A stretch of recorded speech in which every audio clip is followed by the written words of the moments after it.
Šis stāsts, ko jums stāstīšu, nebūs pārāk drūms, jo visiem sen zināms, cik alkohols ļauns. Ja no rīta man galva gulna kā svins, tad zinu, kad maisi ticis rasvīs izliķins.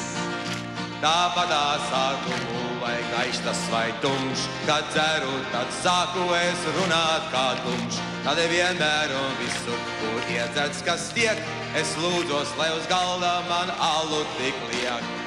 Jo man garšo alus, vai kā garšo tas, un pārējie dzērieni teikšu jums atklāti, ir tikai sāmas kas.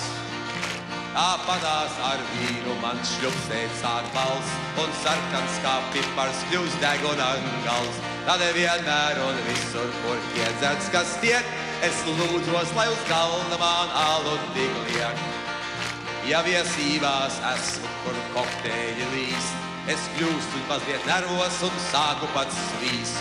Jo zinu drīz kafiju un likieris nāks, un vēders man nervozī protestēt sāks.